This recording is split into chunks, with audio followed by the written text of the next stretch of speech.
de guerra.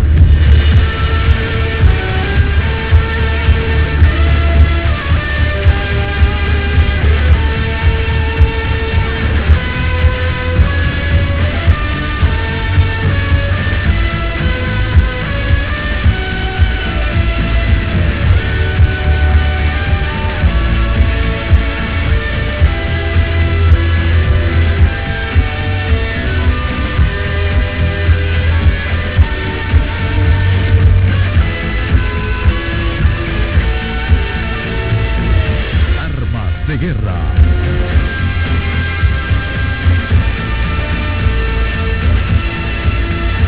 Reclutas de Vietnam.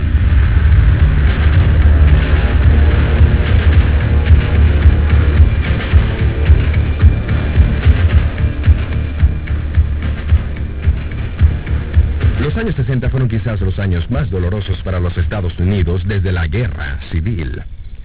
Como si se repitiera la historia un siglo más tarde, una generación entera de jóvenes se vio involucrada en otro conflicto que enfrentó al norte contra el sur. La sangrienta guerra civil en Vietnam eventualmente hubiera afectado a la vida de 3 millones de militares estadounidenses. Pero tal vez no tanto como las de los hombres que presenciaron el combate directamente. Los reclutas que fueron testigos de la brutalidad del campo de batalla y la futilidad de aquella guerra.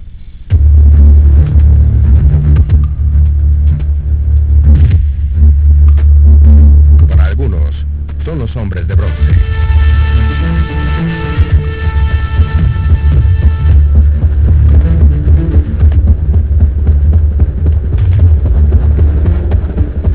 Para otros son los nombres en la pared. Para todos es el suelo sagrado lo que cada día lleva a centenares a buscar. En el pasado. El monumento en memoria de los veteranos de Vietnam rinde tributo a los más de 58,000 mujeres y hombres cuyas voces fueron silenciadas.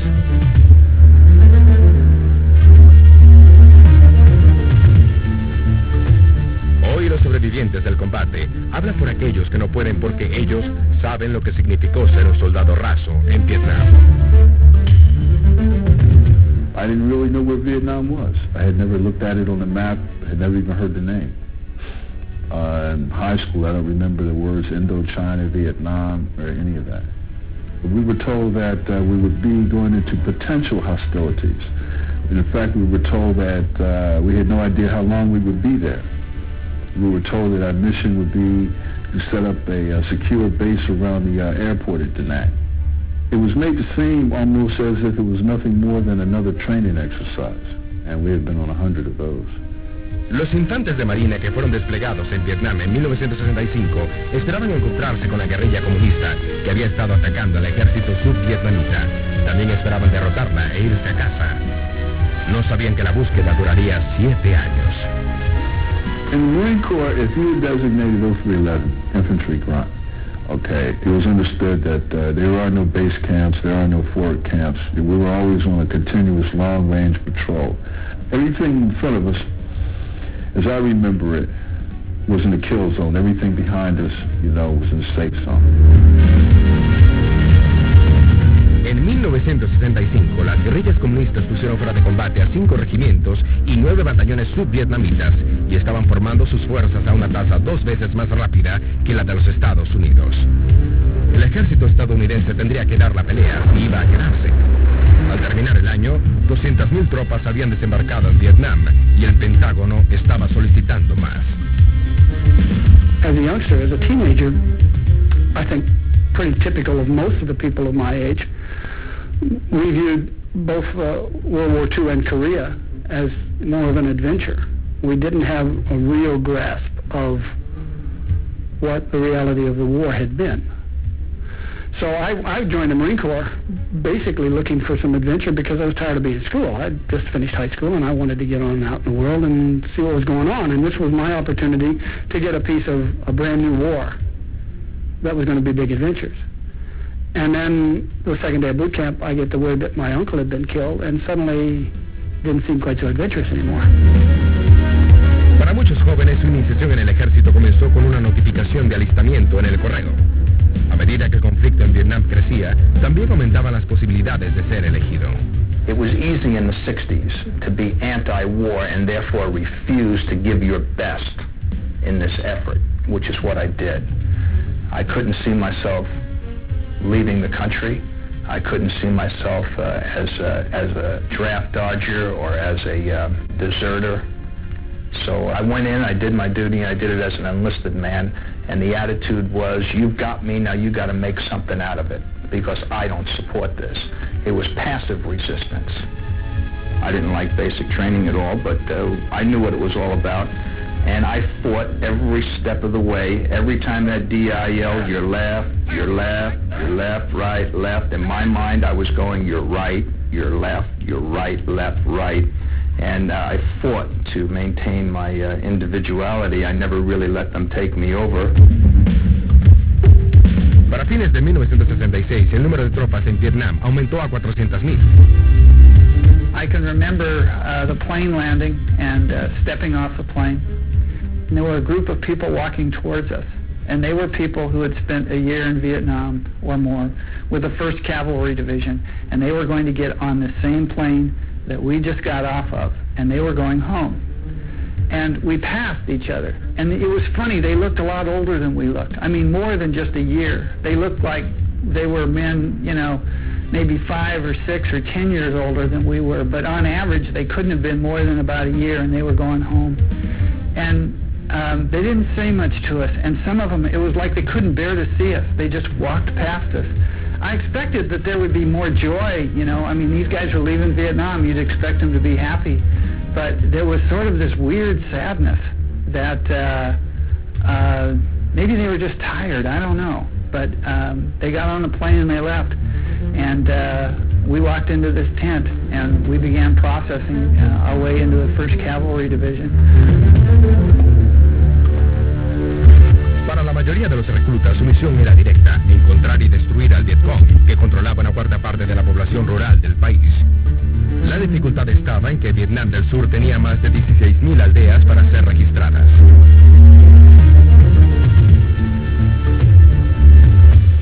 At this early point in the war, in 1966, our primary enemy was a hardcore, seasoned, well-trained cadre of people who had been left behind in 1954 when the country had been separated. These were people who'd been in place for a decade. They had inculcated themselves into the fabric of the society. And they were true believers in communism. A popular conception nowadays is to look back on these guys and say, well, they were recruiting, you know, popular support from the population there. Their recruiting methods were real simple and direct. They would go into a small village, take the village chief, tie him to a post in the middle of the village square, and they would disembowel him. And while he's dying, they would line everybody else up in the village, and they say, this is what happens to people that we deem are enemies of the people. Now, who wants to be on our side? El Vietcong usualmente estaba compuesto por gente que trabajaban como granjeros durante el día y como implacables saboteadores durante la noche. Eran un enemigo fantasmal apodado con el sobrenombre de Charlie por los estadounidenses, con pocos campamentos de base permanentes y ningún territorio que defender. Sin verdaderas líneas enemigas, el ejército comenzó la edificación de bases de fuego en las cumbres de las colinas. Desde ahí las fuerzas se desplazarían y la artillería podría ser trasladada para aguantar en cualquier punto en que se descubriera el enemigo. El problema era encontrarlo. Marine Corps' tactic was always to engage the enemy with a smaller unit and overwhelm them with maximum firepower. My company spent most of the time that I was there operating independently. We didn't do a lot of operations with the rest of the battalion. We moved from place to place and joined in with other companies and other battalions, and basically we had the fireman role. When somebody would get into big trouble, they'd pull us out and throw us into the middle of it. It then became a company level war, and we thought of it that way, and we fought it that way. We would often send out a squad or a platoon to try to entice them into attacking us, thinking that they had a superior position on us, and then we would come in after that. Baiting the trap. A pesar de que los reclutas contaban con el apoyo de una potencia de fuego superior, el Vietcong luchaba en un territorio que le era familiar. We were the equivalent of a piece of meat on a hook that being trawled behind the boat. That's what search and destroy was all about. We went out to find the enemy. You went out in company-sized units. Couldn't come up with anything? Nobody would take a swing at you? They broke you down into platoons, and they sent you to the four corners of the earth. Nobody would hit on the platoon? It's too big. You had 35, 40 men in your platoon. Too big. They broke you into squads and gave you things to guard and perimeters to hold on to, see if you could come up with a little action. That didn't work? Well, we broke you down into fire teams and sent you out on night walks, ambushes, find some action. You know, every time you make contact, that means you're going to lose people.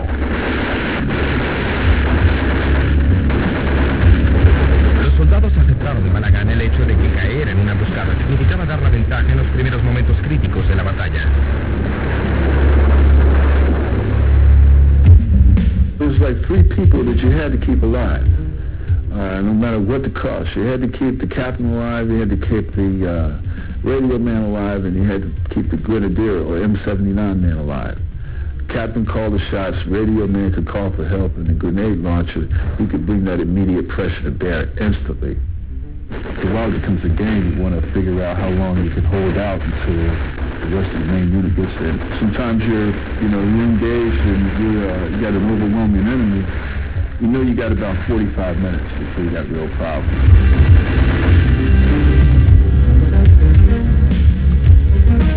Un estudio del ejército de 1976 informó que el 88% de todos los combates fueron iniciados por el enemigo.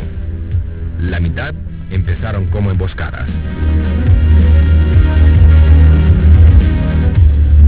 It's only a few times in my memory that we ever surprised any VC. Walked in, walked out of a clearing, and boom, caught these guys. I remember one time they were washing their clothes and cooking some rice next to a stream. And we came out of the bush and boom, the point element walked right into them. Killed them dead, 3 of them. But that's not the way it usually happened. The way it usually happened was you were walking along and bam, bam, bam, there was a burst of automatic, semi-automatic, maybe a booby trap, maybe a couple of hand grenades got thrown. There was a little bit of shooting. Everybody was on their belly passing up ammos, lieutenants running up and down the line, kids with the radios next to the Louis. If they stood, if they were in fortified positions and they were standing, calling for Cobras, calling for artillery, calling for airstrikes. La mayoría de las veces el Vietcong era el primero en suspender un combate, desapareciendo entre los matorrales. Para el soldado raso en Vietnam, sería un largo recorrido. Reclutas de Vietnam regresará en un momento.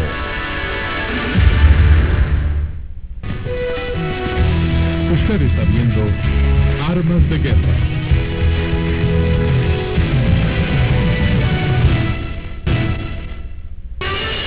Armas de Guerra. La estrategia militar estadounidense requería que las fuerzas terrestres ganaran el control de las escarpadas tierras altas centrales de Vietnam del Sur, que eran vulnerables a la infiltración enemiga. Este plan suponía que si suficientes enemigos eran destruidos, el gobierno de Vietnam del Norte se retiraría y negociaría un alto el fuego. Pero el controlar un territorio significaba ganarse la confianza de la gente, y muchos aldeanos no estaban seguros qué lado debían apoyar. You went out in the Mekong Delta is where the rice basket of the Orient is, and everything's a rice paddy down there, and of course we couldn't walk on the dikes because you had to assume the dikes would be booby-trapped. So that meant we had to walk through the paddies. Don't forget now, you're staggered in space. It's not a straight, neat line, and you're dealing with GIs that have 70 pounds or so of equipment on their back. They're tired. Maybe 112 degrees. It's hot. It's muggy. People have 2 to 4 to 6 hours sleep every 24 hours. People are not careful. They're not in a good mood. And so when you walk through a paddy, you destroy a farmer's crop. And it was a standard joke amongst the GIs that every time we went out on a mission, we created 3 VC. And if we killed one, we probably created 10 to find one. En 1964, a pesar de que las tácticas de combate aéreo todavía estaban en etapa de prueba, el ejército se dio cuenta del potencial de los helicópteros y se apresuró a su producción. Cuando se acoplaron a las misiones de búsqueda y de destrucción, el helicóptero hizo posible que las fuerzas terrestres cubrieran más territorio en un día que antes. The sky was filled with them. You know, they were like bees. Everywhere you looked, you heard it. Everybody heard it. You know, it's something that stays in your memory. Even today, I hear it. I can remember doing some troop insertions into some large enemy base camps with 35 to 40 helicopters dropping troops in all at once. We kind of accepted it because we were trained in helicopters, you know, but still thinking back on it now, they were everywhere. Everywhere you went, the ground troops looked to us like we were saviors, you know. So when they heard the whir of the blades, they were pretty happy we were coming. A menudo manejados por pilotos de apenas 19 años de edad, los helicópteros inclinaron la balanza a favor de los reclutas. Ahora el enemigo tenía menos lugares por donde huir. Usually the way the mission would work would be that a landing zone would be softened up by artillery. And within a few seconds of the artillery lifting, the first wave of helicopters would set down. They were typically UH-1D models, and there would be gunships which would come in with them, which would pepper the tree line around the landing zone. There would be, maybe a company or so of soldiers or Marines which would come out of those helicopters, and they would attempt to secure the landing zone.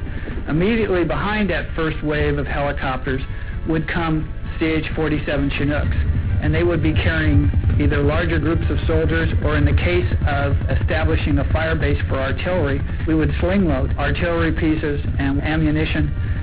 We carried everything. Los helicópteros también condujeron a los reclutas a la frontera de Vietnam con Camboya y Laos, donde miles de soldados regulares de Vietnam del Norte cada año se introducían secretamente. El ENB se había convertido en un ejército regular combatiendo a los japoneses en la Segunda Guerra Mundial y más tarde, después de la guerra, a los franceses. The North Vietnamese Army had learned a lot from the Viet Cong about how to fight the Americans. One thing that they did was that they stayed in extremely close contact with us. And what that did was it really limited the amount of effect that we could have through air power, through helicopter gunships, through airstrikes and things like that. They had a lot of experience in baiting. They had a lot of experience in tactics. They had a lot of experience in drawing you out. They knew what they were doing. They caught on quick. I almost got the impression that they used this for about the first couple of years. This is doing a field study, how we operated, what we were about. And we had a thing, anytime they saw a red hand or smoke grenade, they knew the helicopters were coming. So they draw you in and pin you down, and they knew that this red smoke grenade meant this is the LZ, this is where the helicopters were going to land. And as soon as the helicopters started landing, you know, they were intensely disciplined. They waited until 2 or 3, and then they would pounce. They'd come at you. We would fly around in a helicopter directly over them. We knew they were down there. We knew they were down there. But we could never pinpoint their exact location because they would hold their fire. They would hold their fire until we would be in our most vulnerable position, going in or out of a landing zone where we were coming in very slowly.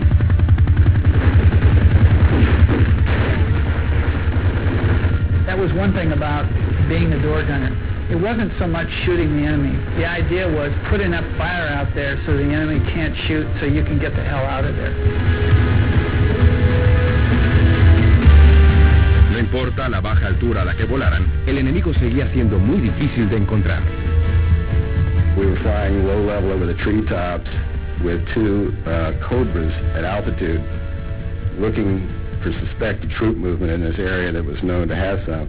And we came across this clearing, and I looked down, and I could have sworn that I saw something moving. So I told the pilot to circle back around. I told him to hover over the clearing. And I looked and looked. All of a sudden, I saw this bush start to move. And I looked closer, and I could see that it was a bush strapped onto somebody's back, you know, that was wearing a uniform. So I dropped the smoke, told the pilot, and I just opened up with my machine gun, and all of a sudden about 14 guys got up and started running. And I just basically opened up on them. if I hadn't looked closer, I would have missed them, you know. And if we'd come back around again, maybe one more time, we would have been in their gun sight. Con la ayuda del poder aéreo, el recluta ganó casi todos los enfrentamientos que tuvo con el Vietcong y el ENB. Pero los helicópteros y la potencia de fuego de apoyo solo podían llegar hasta la frontera con Camboya y Laos, donde el enemigo ya no podía ser perseguido. It seemed like we always came back to where we started. You know, we'd go out and we'd make contact, and there would be enemy contact and fighting all day, and then we'd come back to where we started. It was never moving to the front lines in what most people would think of as traditional warfare. There was no taking of ground, so to speak.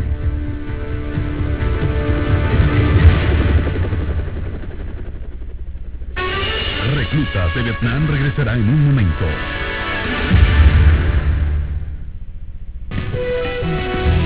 Usted está viendo Armas de Guerra.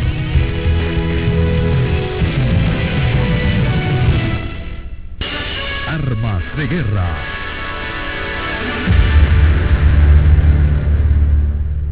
Para el final de 1967, había 500,000 de tropas norteamericanas en Vietnam. Pero cantidades mayores de hombres no eran suficientes para superar los problemas que los soldados enfrentaban. La mayoría de los reclutas cumplían su servicio en el interior del país, como reemplazos individuales, y se reportaban a sus unidades siendo extraños. En la compañía o pelotón, el nuevo individuo era desconocido, sin probar, y era usualmente considerado, antes de que presenciara el combate, como un riesgo. Para muchos soldados, la soledad era una compañera constante.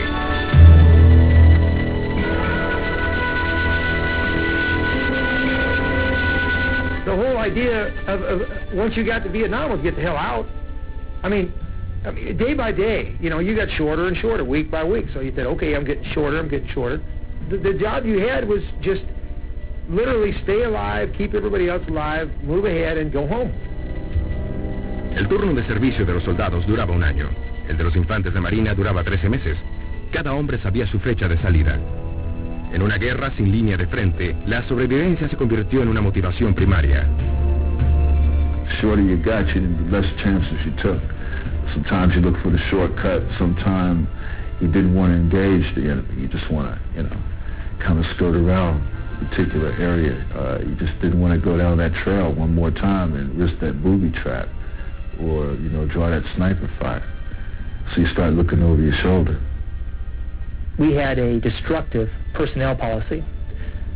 The idea was that 1 year in Vietnam was a man's time. That was enough.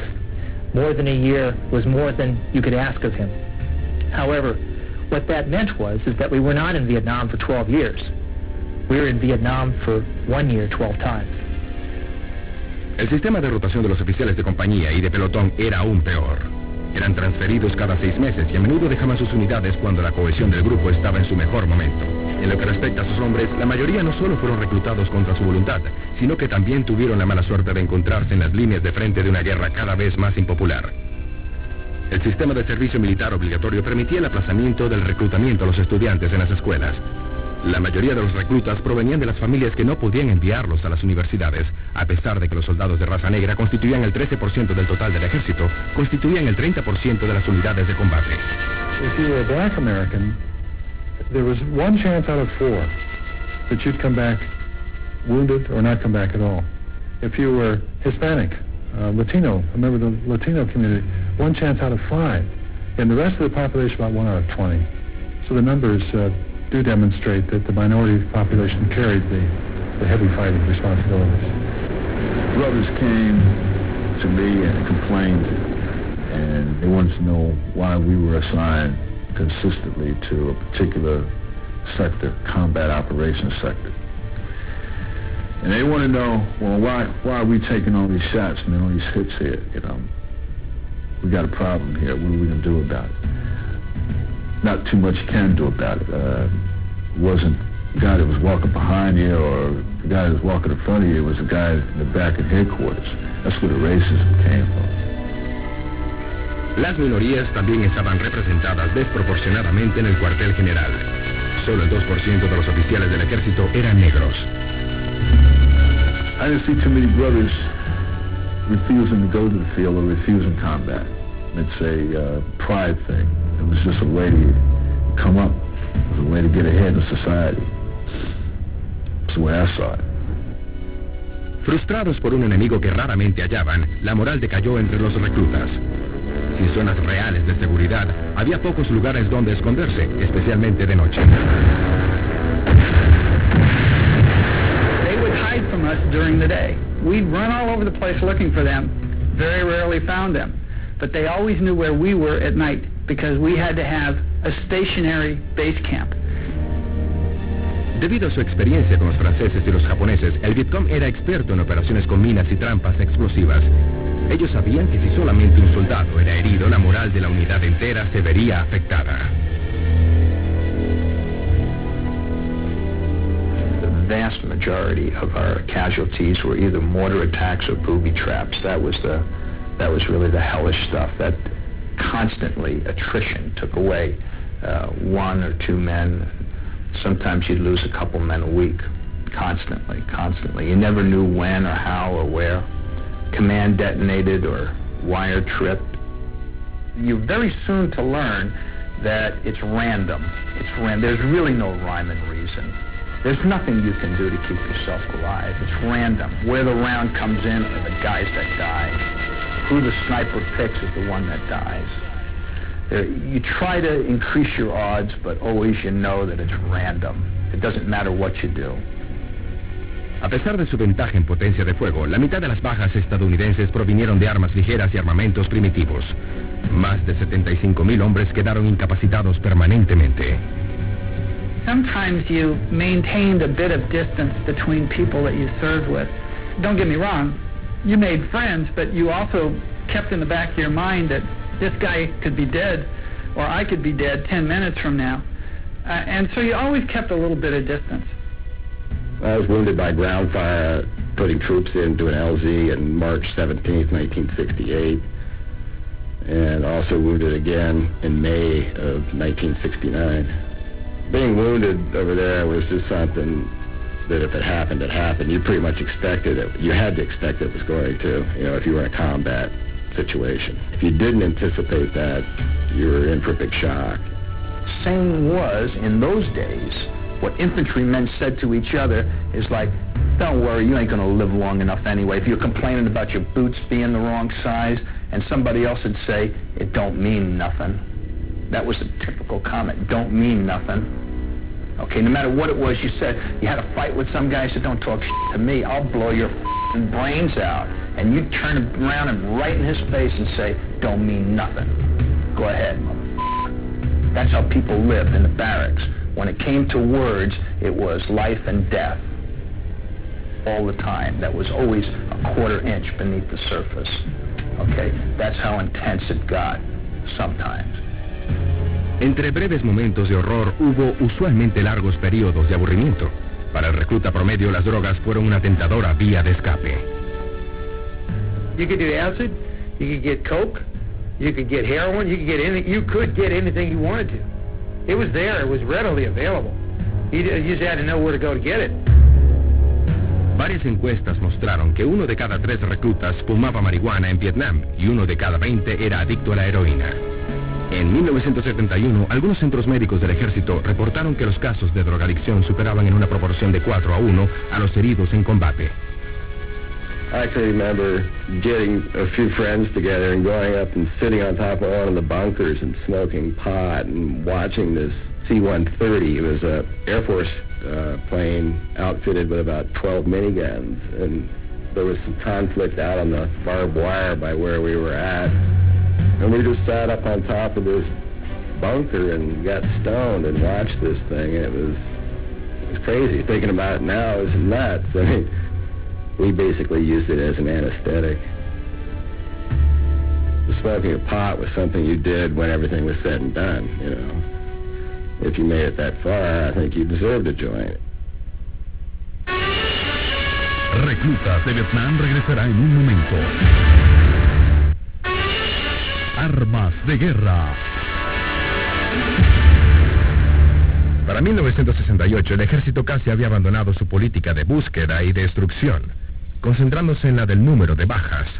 El argumento consistía en que si se destruían suficientes Vietcong y soldados del ejército norvietnamita, el liderazgo en Hanoi se vería obligado a sacar sus fuerzas restantes del sur.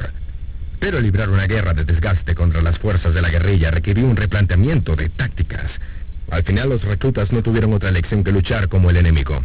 Usaron los mismos métodos que una vez despreciaron.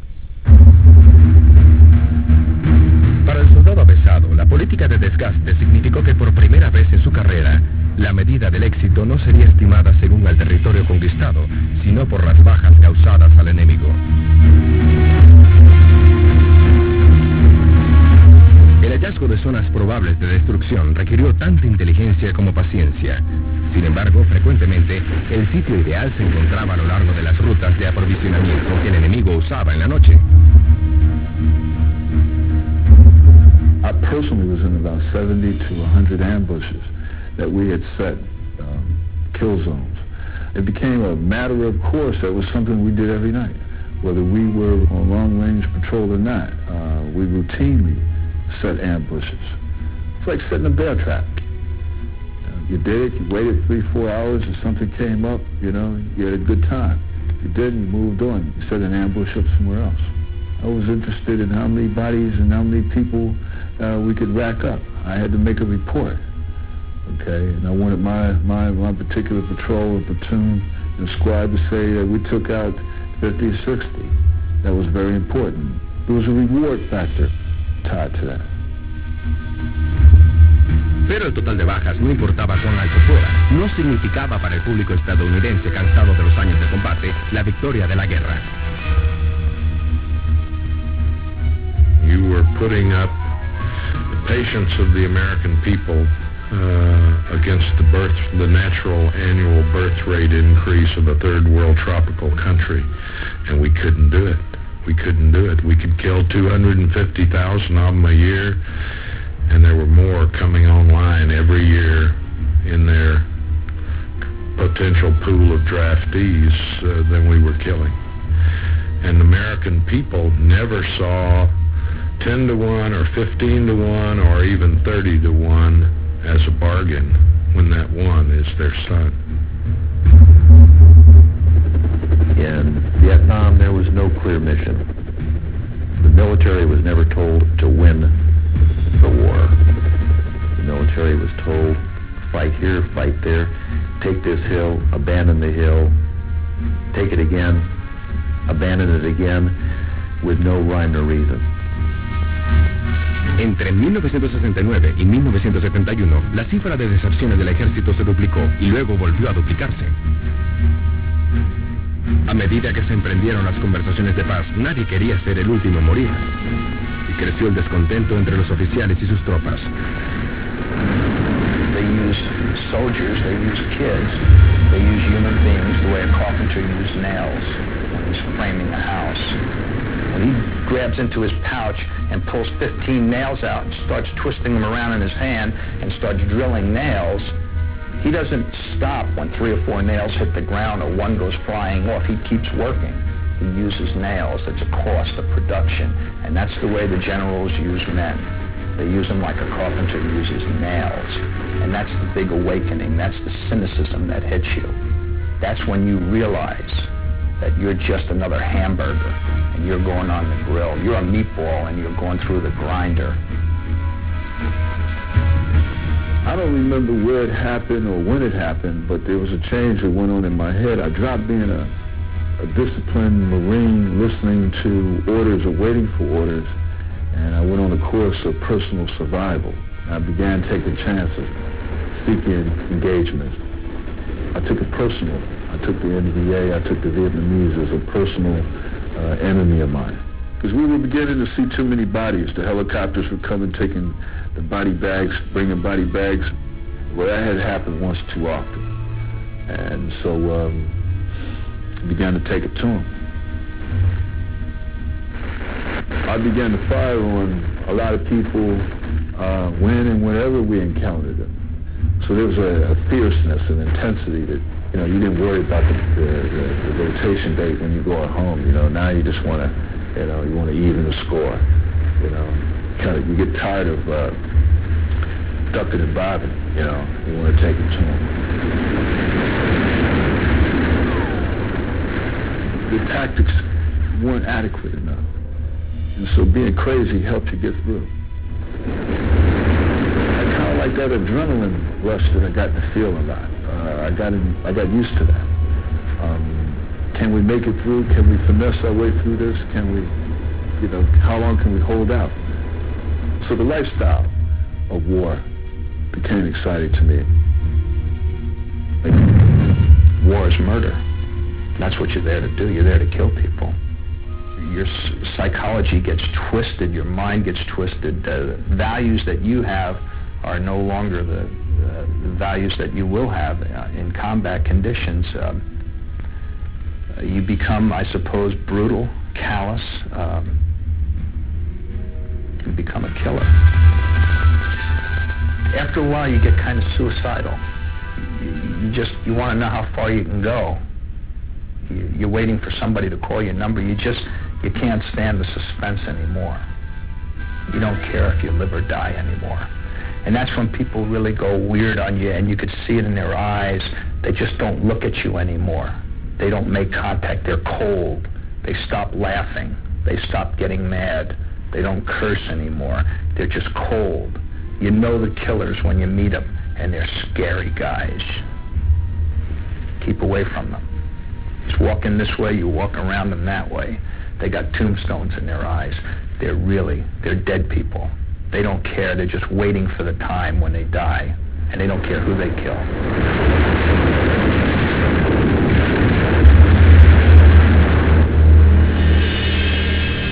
Reclutas de Vietnam regresará en un momento. Usted está viendo Armas de Guerra.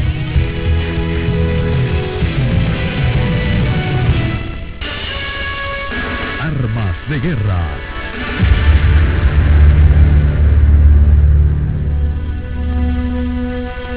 Para el recluta en Vietnam, su servicio terminaba en un tiempo tan corto como había comenzado. Para algunos, el viaje a casa significaba la diferencia entre el calor del combate y el calor del hogar. As you got closer to your EPS date, people got real gun shy, didn't want to fly. It gave people a date to look to when they could leave combat, but it also gave them an idea that they would never see their friends again, the guys that they fought with, for 365 days, they're going to leave them there. I never really believed I ever was going home.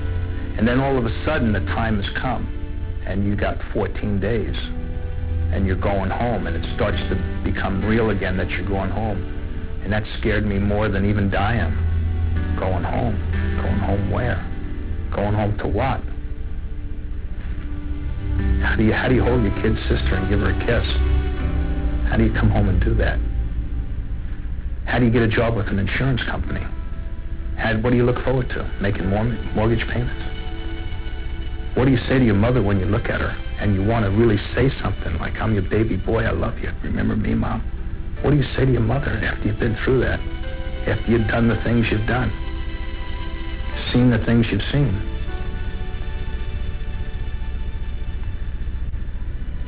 I never felt that way. I never felt like I was going home.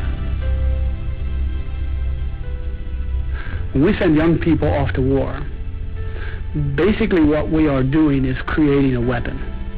The infantryman is, after all, the most complex weapon system ever made. I know it doesn't sell as many tickets in the Pentagon. It's not a sexy budget item, but the infantryman's what actually gets it done. And it's the most complicated, and it takes the most care of any weapon system. Our job as a society is then to unload that weapon. That's the one thing in Vietnam we failed at really miserably, was unloading the weapon. We took them right out of the field and dropped them right back down into civilized world with no decompression period, with no retraining period, with no breathing space. They not only came back from Vietnam, but they were out of the service in days. They'd come back, get processed out, and boom, they're back in, go find a job, son. Just like that. And they had no opportunity at all to even restructure their thinking processes. It was hard to come back and have your parents say, it's over now, it's over. And I wanted to grab my mother and say, it's not over, it's going on right now. Don't you understand? There was an intensity there. And it was years and years and years before it went away. And it was a good 10 years before I realized that who I really hated was myself. Okay? I hated myself because I survived. Previous wars could be looked at from sort of long distance. We could watch World War II in movie theaters on Saturday afternoon. But because of television, because of the eloquence of the testimony of veterans when they came back from the war, I think in a way Vietnam unmasks war. I mean, it tells us what war really is like. I've talked to thousands of vets over the years, and I've heard more than one say that on their dying day, they will be thinking of Vietnam. I mean, it has that ability to define, who they are. When I was a kid, back in the 50s, we spent a lot of time in Saturday afternoon matinees, and cowboy movies were a big deal. What those movies did to us was they taught us a certain code of behavior. A singer by the name of Macy Williams calls it the code of the cowboy buckaroo. All of those movies had one thing very much in common, and that is the bad guys were the back-shooting bushwhackers. The lowest possible thing you could ever be was somebody who was a back-shooting bushwhacker. That was, to the American youth of the 50s and early 60s, that was the epitome of what you weren't supposed to be. When I was in Vietnam, I was probably involved in at least 150 ambushes. When you ambush somebody, that's another word for bushwhacking. So we had been raised to believe that the bushwhacker was the lowest possible form of bad guy. We were told to go out and do things that we had spent our entire life being taught were un-American. And then expected to just forget that going about our life. And lots of Vietnam veterans didn't forget it. La historia registrará que después del fin de la guerra, casi 10 años transcurrieron antes de que los veteranos de Vietnam fueran bienvenidos a casa. Cuando fue consagrado el monumento a su memoria en 1982, la nación por la que lucharon se encontró cara a cara con los nombres de sus muertos y comenzó el doloroso proceso de comprensión sobre lo sucedido en Vietnam. I think one of the things that we've learned is that you can't just wander into a country someplace having good intentions and a mighty military and expect to automatically succeed. I don't think anybody that ever goes to war ever comes back the same way. I think some cultures understand that. And America, the celluloid culture, I don't know what it is we understand. I don't know if we know what reality is anymore. We're so immersed in the hot medias and distractions daily that I don't know if anybody has a chance to understand things like war anymore. You just either experience it or you don't. If I see him in the eyes, and I can tell, I can tell a Vietnam veteran. There's a look, there's a depth, that you see, and you recognize it because you've seen it, and you've seen how it was caused, So you see that in them, and you know instinctively that they are a veteran, And that was kind of the first couple times I recognized that, it was kind of shocking because it's sort of like a shining, so to speak, where It's an intuitive thing, and it's really out of your control. But it also reinforced that there is a power there that was brought on by that experience. 27 years later, after sorting it out, processing the whole thing, that need for that adrenaline, that need for that one more patrol, that excitement is, it's kind of leaving me. And now there's another need for me to kind of settle down and build a family, achieve some goals,